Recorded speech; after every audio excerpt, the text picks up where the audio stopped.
ప్రేక్షకులందరూ నమస్కారం. ప్రస్తుతం మనతో పాటు ప్రముఖ ఆధ్యాత్మికవేత్త, వేదిక్ ఆస్ట్రాలజర్ గోనుగొండల సురేష్ బాబు గారు మనతో ఉన్నారు. ఏప్రిల్ మాసంలో మేషరాశి వారి పరిస్థితి ఎలా ఉండబోతుందో గురుగారిని అడిగి తెలుసుకుందాం. నమస్కారం గురుగారు. మణికంఠ గారు నమస్కారం అండి. గురుగారు, ఏప్రిల్ మాసంలో మేషరాశి వారికి ఎలా ఉంటుంది? మనం చూసుకున్నాం అనుకోండి, ఏప్రిల్ మంత్లో శ్రీరామనవమి, హనుమత్ జయంతి, అక్షయ తృతీయ, మూడు ముఖ్యమైన పండుగలు, అద్భుతమైన పండుగలు ఉన్నాయి. చైత్ర వైశాఖ మాసాలు అద్భుతమైన మాసాలు. ఇందులో మనకి విగ్రహ ప్రతిష్టలు, ప్రాణ ప్రతిష్టలు, అక్కడ నుంచి జాతరలు, ఈ పండగలు, పెళ్ళిళ్ళు, ఉపనయనాలు అద్భుతమైన మాసాలు అని చెప్పుకోవాలి. అందులో వైశాఖ మాసం విష్ణుమూర్తికి పరమ పవిత్రమైన మాసం అని చెప్పుకుంటాం అనమాట. ఇట్లాంటి ఈ మాసంలో మనం పర్టికులర్గా చైత్ర మాసం కింద ప్యారలల్గా వస్తుంది. చూస్తే ఇందులో మేషరాశి వాళ్ళకి కనుక చూసుకుంటే ఇందులో ఉన్న గ్రహస్థితి వీళ్ళకి ఈ పండగలకి ఎలా చేసుకుంటే వీళ్ళకున్న దోషాలన్నీ పోతాయి కూడా వివరిస్తూ ముందుకు మనం వెళ్దాం. ఇందులో మనకి మేషరాశి కనుక చూసుకుంటే అశ్విని 1, 2, 3, 4 పాదాలు, భరణి 1, 2, 3, 4 పాదాలు, కృతిక ఫస్ట్ పాదం అంతా మనకి మేషరాశిలో ఉంటాయి. పేరు బలం కనుక చూసుకుంటే వీళ్ళకి చూ, చే, చో, లా, లీ, లు, ఏ, లా, లో, ఆ అక్షరాలంతా కూడా మనకి ఈ మేషరాశిలో ఉంటాయి.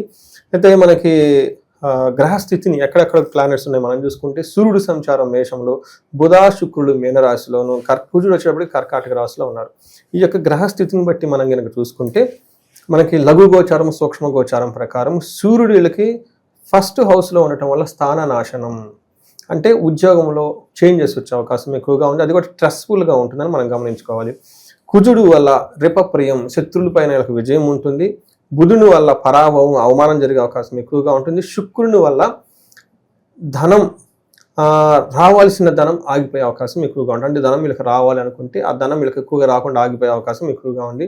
మనం చూసుకుంటే మేషరాశి వాళ్ళకి కొంచెం మిక్స్డ్గా ఉంది రిజల్ట్ అని మనం చెప్పుకోవచ్చు. గురువు వల్ల కూడా ధనం రాకుండా ఆగిపోయే అవకాశం ఎక్కువగా ఉంది. మనం డీటెయిల్ కనుక చూసుకుంటే శుక్రుడికి ఫస్ట్ హౌస్లో ఉండి 7th హౌస్లో దృష్టి ఉండటం వల్ల ఇది మంచి పొజిషన్ కాదు అని మనం చెప్తారు.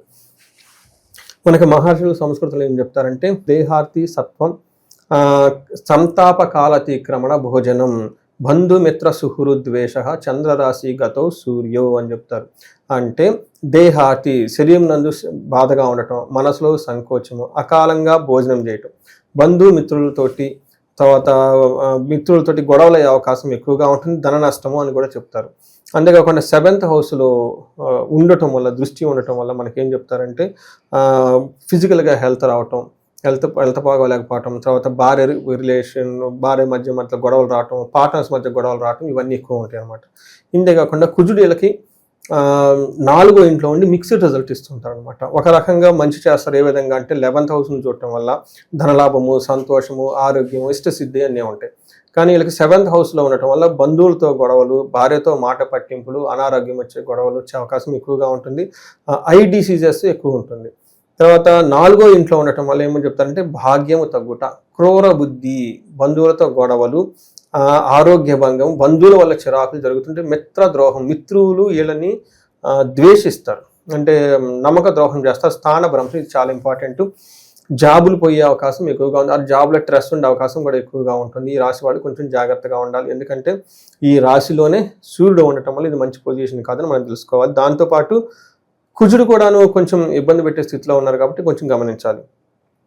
శుక్రుడు అగైన్ వీళ్ళకి అంత మిక్స్డ్ రిజల్ట్స్ ఇస్తూ ఉన్నారండి. ఇది కూడా అంత మంచి పొజిషన్ కాదు. 6వ ఇంట్లో శుక్రుడు ఉండటం వల్ల ఏమవుతుందంటే శత్రుపీడాం, ఓకే, చోరబాధ, చతిక్లేశో, మహద్భయం, కృషి రవ్యాది విఘ్నం స్యా, ద్వాదశ స్థానగే భృగో అని చెప్తారు. అంటే శత్రువుల పీడ, తర్వాత చోర భయము, క్లేశ, మహద్భయం, అద్భుతమైన భయం అంతా వీళ్ళకి ఉంటూ ఉంటుంది అనమాట. ఇవన్నీ శుక్రుడు వీళ్ళకి 12వ ఇంట్లో ఉండటం వల్ల శుక్రుడు ఇబ్బంది కలిగిస్తూ ఉంటారు. దానితో పాటు వీళ్ళకి కొంచెము డిసీజెస్ వస్తాయి, అంటే బాడీలో చెప్పుకొని ప్లేసుల్లో ఇబ్బంది పడుతూ ఉంటారు. కొంచెం హెల్త్ విషయంలో కాంప్లికేషన్స్ ఎక్కువగా ఉండే అవకాశం ఎక్కువగా ఉంది, కూడా కొంచెం జాగ్రత్తగా ఉండాలి. ఏంటంటే మనం ఒక రకంగా చెప్పాలంటే వీళ్ళకి కొంచెము మేజర్ గ్రహాలు కానీ ఏరే గ్రహాలు ఏది కూడా కొంచెం అనుకూలంగా లేదు కాబట్టి అందులో వీళ్ళకి ఏలినాటి శని జరుగుతూ ఉంటుంది. మనకు ఒక మాట చెప్తారండి, గుడ్డొచ్చిన వేళ బిడ్డొచ్చిన వేళ అన్నట్లు ఈ పండగ వచ్చిన వేళ, పండగలు కూడా వచ్చిన తర్వాత వీళ్ళకి ఈ పండగ ఏలినాటి శని స్టార్ట్ అవుతుంది. అందులో కొంచెం ప్లానెట్స్ సరిగా లేవు, అందులోని ఈ రాశి వాళ్ళకి షష్ఠ గ్రహ కూటమి 12వ స్థానంలో జరిగిందండి. చాలా వీళ్ళ చుట్టూ ఏందేందో అవుతుంది, వీళ్ళకి అర్థం కాదు. నాకు ఫోన్ కాల్స్ వస్తాయి, ఏం అర్థం కావట్లేదండి, భయంగా ఉందండి, ఏదో జరుగుతుందండి, ఏదో సెన్స్ అవుతున్నా కానీ అదేంటో అర్థం కావట్లేదని మీరు చెప్పండి. కానీ నాకు ఎక్కువగా విపరీతం కాల్స్ వచ్చిన వాళ్ళు కన్య రాశి, సింహరాశి, మేషరాశి, వీళ్ళు ఎక్కువ ఉన్నారండి. పాపం ఈ 3 అందులోనూ మీన, మేష, కన్య, సింహరాశుల వాళ్ళు చాలా ఎక్కువగా నాకు ఫోన్ కాల్ వచ్చి అందులో వీళ్ళు కూడా ఎక్కువ. రీసెంట్గా చాలా కాల్స్ వస్తూ ఉన్నాయి. మా అబ్బాయి ఫారిన్లో ఉన్నాడండి, మరి ఏలినాడ్స్ అని అంటున్నారు, ఎట్లా ఉంటుంది, లేదంటే మేము చాలా కష్టపడి ఒక 10 ఏళ్ళు ఒక మంచి పొజిషన్కి వచ్చామండి, రాంగ్ ఉంటుందా, మా అమ్మాయి కొత్తగా పెళ్ళైంది, వాళ్ళిద్దరి మధ్య సఖ్యత లేదు, మరి అందులోనే మీరు ఫోన్లో 12 నిమిషాలు వీడియో ఒకటి చేశారు ఏలినాడు శని గురించి మేషరాశికుందని, మాకు భయం వేస్తుందండి, ఏంటండి ఫోన్లు చేసి అడుగుతూ ఉన్నారు.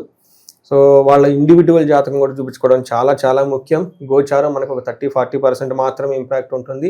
ఇండివిజువల్ వాళ్ళ దశ బాగుండి, వర్షఫలం బాగుండి, ఈ యొక్క ఇంపాక్ట్ చాలా తగ్గుతూ ఉంటుంది. అందుకని ఈ రాశి వాళ్ళు పర్టికులర్గా మంచి జ్యోతిష్కులను అప్రోచించి 1-2 సార్లు హారోస్కోప్ అనాలిసిస్ చేసుకొని ప్రికాషన్స్ తీసుకోవడం చాలా చాలా చాలా ఇంపార్టెంట్. ఎందుకంటే don't see the consultation charges. Life important కదా. జాబ్ ఉంటే ఆ జాబ్లో ఇన్ని డబ్బులే సంపాదించు, జాబ్ పోతే ఇంకేం చేస్తాడు. ఇట్లా లక్షలు ఖర్చు పెట్టుకొని సంవత్సరాలు ప్రేమించుకొని పెళ్లి చేసుకొని భార్యాభర్తల సఖ్యత లేకుండా ఈ కోట్లకు పోయి అయిపోయి అటు సంసారం పోయి మనశ్శాంతి పోయి పెళ్లికైన ఖర్చులు పోయి, అందుకని ముందుగానే 1-2 సార్లు హారోస్కోప్లు చూపించుకొని దోషాలు ఏమైనా ఉన్నాయా, 1 opinion, 2nd opinion, 3rd opinion తీసుకోండి. నమ్మకం లేకపోతే తీసుకొని మంచి వాళ్ళ దగ్గరికి వెళ్ళి టెక్నికల్ అసాస్ చేసుకొని వాళ్ళు కనుక్కొని గూగుల్లో ఎత్తికి, నిన్న చాలా మందికి అదే చెప్తా, డోంట్ బిలీవ్, కాలసర్ప దోషం ఉందని నేను చెప్తేందుకు నమ్మాలి, మీకు కూడా తెలుసుకోవాలి కదా. గూగుల్ చేసుకోండి, ఇది కేతు ఎక్కడుంటే ఇక్కడ ఉంటే ఇది ఏంటి రిజల్ట్, లగ్నం ఏది, లగ్నం నుంచి ఏ హౌస్లో ఉన్నారు, ఇవన్నీ చూసుకొని టెక్నికల్ అర్థం చేసుకొని మన మహర్షులన్నీ క్లీన్గా చెప్పారు, వాటి మీనింగ్ తెలుసుకొని 1-2 సార్లు రీసెర్చ్ చేసి చక్కగా మంచి పరిహారాలు కూడాను, వాటికి స్టాండర్డ్స్ ఉన్నాయండి. అట్లా పడితే అట్లా చేసేది కాదు. మనకి స్క్రిప్చర్స్లో ప్రాపర్ స్టాండర్డ్స్కి ఏ విధంగా చేస్తే రిజల్ట్ అని ఉంటుంది, ఆ విధంగా చేస్తే రిజల్ట్ ఉంటుంది. అట్లా నీళ్ళు భక్తిగా ఉండాలి, చేసేవాళ్ళు సరిగా చేయాలి, ఇంత చేస్తే రిజల్ట్ ఉంటుంది. ఒక few thousands కన్సల్టేషన్ గురించి, few lakhs గురించి, హోమాల గురించి వెనకడిగితే పోతూ ఉంటాయి. అందుకని చాలా మందికి చాలా రాంగ్ నోషన్ కూడా ఉంటుంది. ఓకే, గుడికి వెళ్ళడానికి దారి ఖర్చులకు డబ్బులు అవుతాయి, పెట్రోల్ ఖర్చులు అయితే గుడికి ఏమి వెళ్తాం, మోక్షం ఏమొస్తుంది చెప్పండి, ఇట్లా వాళ్ళు కూడా ఉన్నారు. అంటే బాగలేదంటారు, సరే గుడికి వెళ్ళాలంటే మాకు ఫైనాన్స్కి ఇబ్బంది అంటారు, ఇంకేం చేస్తామండి, అంతేనే కదా. అందుకని చెప్పేసి మంచి అక్కడ దాకా పోకూడదండి లైఫ్. ముందుగానే సెన్స్ అయ్యి ఎక్కడో తేడాగా ఉందని ముందుగానే యాంటిసిపేట్ చేసి ఉగాది రాశి ఫలాలన్నీ తెలుసుకొని ఇక బాగలేదు కాబట్టి ఏం చేయాలి, డబ్బులంతా అయిపోయి లాస్ అంతా వచ్చి అప్పులంతా పోయి క్రైసిస్లో పడి అప్పుడు ఏదైనా పరిహారం చెప్తే ఇప్పుడు డబ్బులు లేవంటే ఎట్లా. ముందుగానే ఇవన్నీ తెలుసుకుంటూ జాగ్రత్తగా చేసుకుంటే లైఫ్ ప్లానెడ్గా ఉంటే బాగుంటుంది. గురుగారు, ఏ నక్షత్రాలు ఉన్న వాళ్ళకి ఎలా ఉంటుంది ఈ రాశిలో? నక్షత్రం కనుక చూసుకుంటే అశ్విని నక్షత్రం వాళ్ళకి మృత్యు, భయము, నాశనము, కలహము, నాశనము చూపిస్తుంది. ఒక రకంగా వీళ్ళకి సౌఖ్యంగా ఉంటారు ఓవరాల్గా, కానీ చాలా బాగలేదు, డిస్టర్బ్డ్గా ఉంది, మిమ్మల్ని ఇప్పటిదాకా చెప్పుకున్నాము. తర్వాత భరణి నక్షత్రం వాళ్ళకి మృత్యు, భయము, కలహము నెగిటివ్గా ఉన్నాయి, పాజిటివ్గా క్షేమము, తర్వాత సౌఖ్యము ఉన్నాయి. తర్వాత కృతికా నక్షత్రం వాళ్ళకి క్షేమంగా ఉన్నారు, సౌఖ్యంగా ఉన్నారు, లాభప్రదంగా ఉంది, మృత్యు, భయము, పరవాసము చూపిస్తోంది. అందుకని చెప్పేసి ఈ నక్షత్రం వాళ్ళు చాలా ఎర్లీగా సెన్స్ అయ్యి 1-2 సార్లు చక్కగా హారోస్కోప్ చూపించుకొని 1-2 సార్లు పరిహారాలు చేసుకొని లైఫ్ అనేది హ్యాపీగా బ్లిస్ఫుల్గా ఉండాల్సిన టైం వచ్చేసింది. గ్రహస్థితి అనుకూలంగా లేదు, కానీ గ్రహస్థితి ఎవరికి అనుకూలంగా ఉంటుందంటే సత్ప్రవర్తన కలిగి, దైవచింతన కలిగి, ఓకే, గురువులు మాటలేని, పెద్దవాళ్ళ మాటలేని వెళ్తూ ఉంటే, ఓకే, టూ స్మార్ట్గా లేకుండా, అంటే గ్రహస్థితి అంతగా బాధ పెట్టవండి, మన నడవడికను బట్టే ఉంటుంది. ఇవన్నీ తెలుసుకోవాలి. నాకు పెద్దవాళ్ళు చెప్పిన మాటను దయ్యం అంటే లేదు, ఆస్ట్రాలజీ అసలు నమ్మకం లేదు, వీళ్ళంతా అది నేను ఇష్టం వచ్చిన వెళ్తాను, నా ఇష్ట ప్రకారం ఉంటానంటే అది జరిగా కూడా అట్లా జరుగుతుంది. ఇర్రివర్సిబుల్ అనమాట. డ్యామేజ్ జరుగుతుంది, కంట్రోల్ చేసుకోవచ్చు, ఇది సేఫ్. అసలు డ్యామేజ్ జరుగుతుంది ఎక్కడ ఉంటా మనకి తెలియదు, పోయిందా అక్కడ దాకా పోకుండా బాధలు ఉంటాయి ఖచ్చితంగా.